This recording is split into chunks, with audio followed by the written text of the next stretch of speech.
Hello guys, right, so just a quick video here going over your notes on globalisation. So globalisation is important in our economy at the moment because for the last 60, 70 years, we had increasing integration of the world's populations, whether it's local, regional and national. And this really has surged since the end of the Second World War.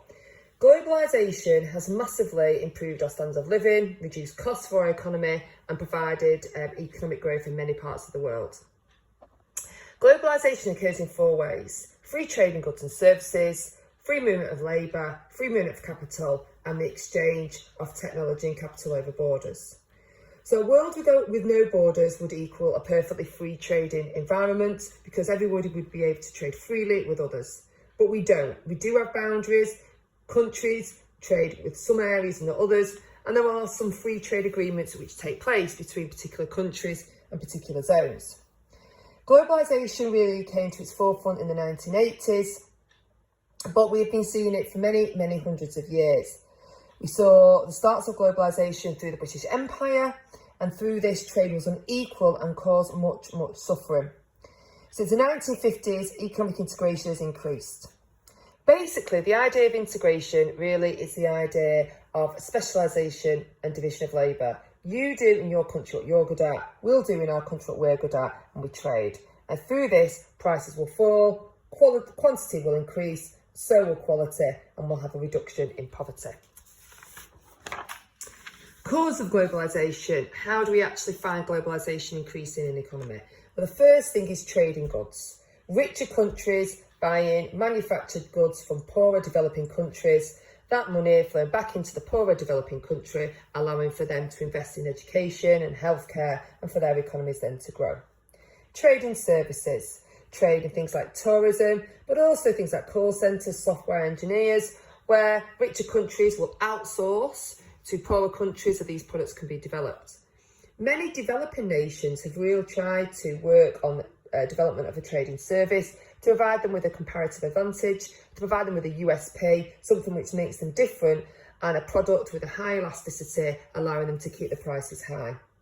Trading goods tend to be more price elastic goods because they can be produced in many different countries at the same time. So this is obviously a better one for a developing nation. Trade liberalisation.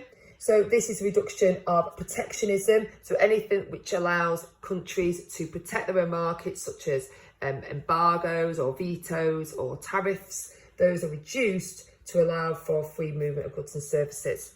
Obviously, most recently in 2020 and 2019, we've seen a huge increase in protectionism through China and the United States of America, which has created long-term panic on the markets. It's often said that the 1930s Great Depression was actually caused by protectionism. Other causes of globalisation: foreign firms owning firms over many different nations, which obviously means that they have interest in those nations. So, for example, Cadbury's is owned by Kraft, an American firm. Tata owns UK Steel. International financial flows, so money flows across borders where you've got foreign direct investment or you've got firms invested in projects in other countries, and the use of communications and IT, so obviously Teams, Zoom, Skype, that type of thing. But what's the impact of globalisation? Well, the impact of globalisation, firstly, is on consumers. Globalisation impacts on consumers. Why? Because consumer choice increases, because they have more products for them to be able to consume because of the globalisation. So, for example, if you looked at something like a kiwi, can't be produced in the UK, but through globalisation, we have access to kiwis, which means that consumer choice increases because you then have access to the product you wouldn't normally have. But also prices fall. Why do prices fall? Because areas which are low cost, for example here Bangladesh, are able to produce products, which increases economic growth and prosperity and training and entrepreneurship within those nations. But it also means in the UK, we get products which are cheaper, increasing our consumer surplus.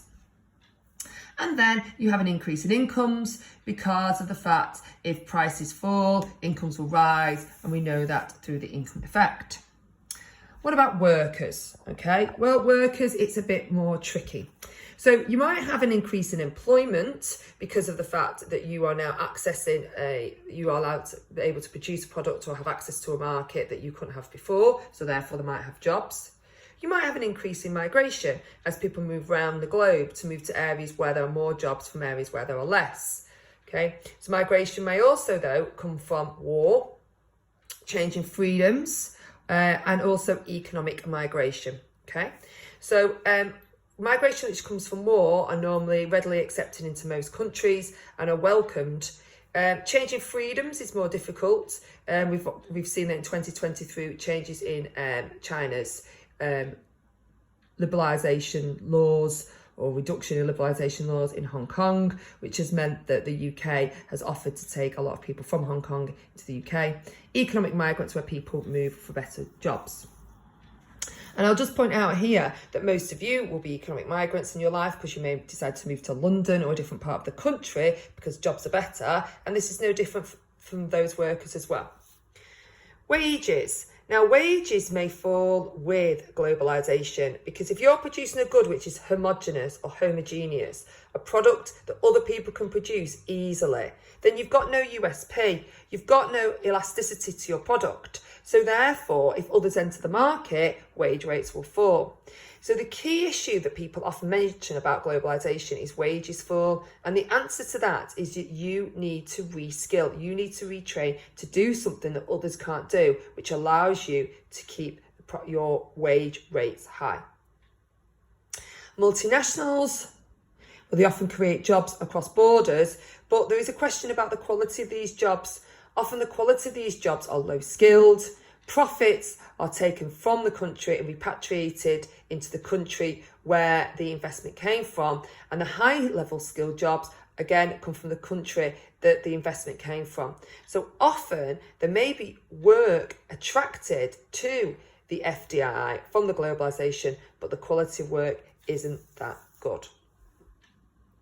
And finally, producers are able to specialise in particular areas because they have a lot of labour who have the skills in that area or maybe the infrastructure required, which allows costs to decrease. It's particularly good for footloose capitalism or where firms can locate in many different areas, but it may be used for tax avoidance. So we see this happen quite often where firms will locate their headquarters literally only in an administrative way to try and reduce down taxation. So this is often used for Dublin. A lot of firms are registered in Ireland for their tax to be reduced. So your culprits here are things like Amazon and Starbucks, etc. Okay, so what's the impact of globalisation? Okay, following on. So impacts are non-economic variables, things like culture and politics, are all impacted by globalisation. And this can be in a very positive as well in a more negative way. Because when you have huge amounts of migration into a particular area, it allows people to benefit from that culture, but it also can create tensions in a particular area, particularly if there isn't the social services required because of the large increase in people. It could create industrial conflicts because you have people who maybe not unionised. It creates environmental problems. Large amounts of goods and services being moved across the globe on large container ships, or even worse, on airlines, does create a negative externalities where the costs incurred by the individual are lower than the costs incurred by society. There's a spillover cost. And also the government is able to make money out of globalisation through an improvement in infrastructure or taxation, which allows the government to support them in the production of merit and public goods. Very brief overview of your notes on globalisation.